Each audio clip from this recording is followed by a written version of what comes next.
Thank you to Leader Jeffries, Representative Thompson, and my former colleagues from the Select Committee. I'm grateful to be back in the Capitol. But unfortunately, what brings us together today is the somber remembrance that 5 years ago, the Capitol and our democratic process were under attack by a mob summoned by President Donald Trump. As a retired naval officer who served 2 decades in uniform, I first took the oath to support and defend the Constitution against all enemies, foreign and domestic, at the age of 17 when I entered the United States Naval Academy as a midshipman. And then again as a member of Congress, as we all do. My service has been to this country and to the Constitution. My focus this morning will be what the Select Committee exposed about Donald Trump's failure to uphold his oath, which states to the best of his ability to preserve, protect, and defend the Constitution of the United States, and his dereliction of duty as Commander-in-Chief, and furthermore, how this has persisted during his second term in office. President Trump's failure to act to end the violence that day, his rewriting and whitewashing of history, and his mass pardons of January 6 rioters, literally transforming hundreds of convicted and violent criminals into political martyrs and folk heroes, has served to undercut the rule of law and in turn weakened our democratic institutions. Veterans of our armed services know firsthand the leadership that is required in a time of crisis, urgent and decisive action that puts the country first. But on January 6th, when lives and our democracy hung in the balance, President Trump, as Commander-in-Chief, refused to act because of his selfish desire to stay in power. Think about what we saw on January 6th. Undeniable violence at the Capitol, the Vice President being evacuated to safety by the Secret Service, senators running through the hallways to escape the mob, law enforcement valiantly defending the Capitol against brutal attack. As Commander-in-Chief, President Trump was oath and duty bound to protect the Capitol.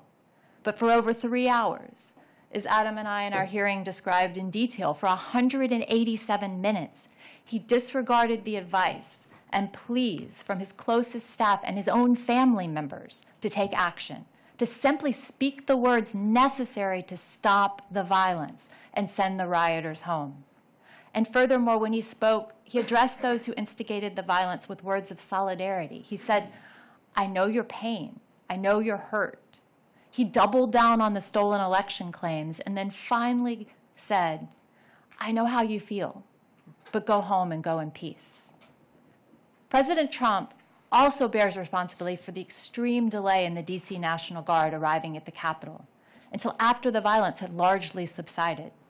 The D.C. National Guard is unique. It answers directly to the president. Senior Guard leaders have since testified that President Trump could have expedited the Guard's deployment with a single phone call.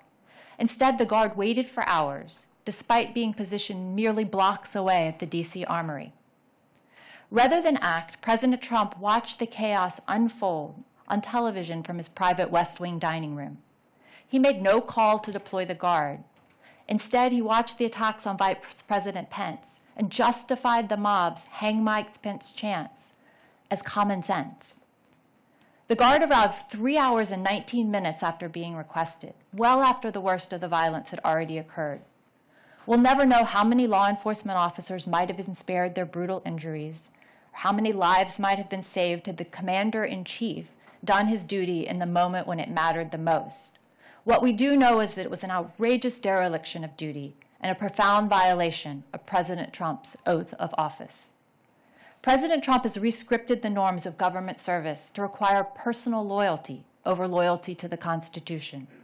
Our military leadership has resisted this and has held firm despite ever-increasing pressure. Yet President Trump continues to blur the lines between the duty of the military to the Constitution and his political aims. Days after losing the 2020 presidential election, President Trump fired Secretary of Defense Mark Esper for this very reason, insufficient personal loyalty. This was an extraordinary action by a lame duck president during a presidential transition that alarmed national security professionals on both sides of the aisle. Secretary Esper had resisted Trump's efforts to use the active duty military forces for domestic political purposes. He imposed invoking the Erection Act to deploy troops to American streets during protests. He counseled against Trump's suggestions that troops should just shoot protesters. Since resuming office, President Trump has again politicized the armed forces, opening a baseless investigation into the former chairman of the Joint Chiefs of Staff, Mark Milley. He and his administration purged senior military leadership and fired the service branch's top lawyers, simply deeming them roadblocks. He threatened to recall a sitting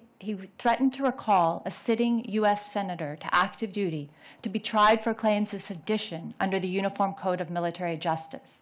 This is an extraordinary step to weaponize DOD against a member of the legislative branch.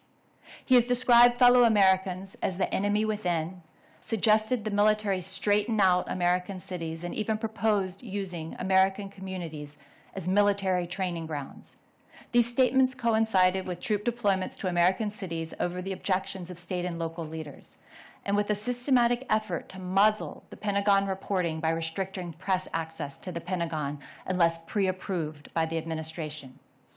As someone who served in military and in uniform for 2 decades, I find this vision for our military deeply un-American. President Trump did not only attack this building and our democracy, he attacked the fundamental idea that the military serves the Constitution, not a man, not a party, and not a political agenda.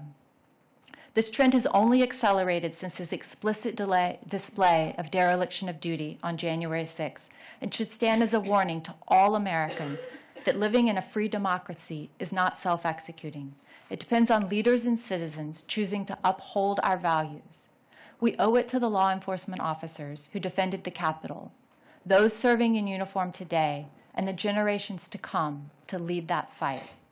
And this is one that I will never abandon. Thank you. Wait just a second. We have one more thing to share. We want to say a heartfelt thank you for watching and supporting PBS News. Without you, we simply wouldn't be able to provide the news and the information that you trust. So thank you from everybody here at PBS News. Support journalism you trust. Support PBS News. Donate now, or even better, start a monthly contribution today.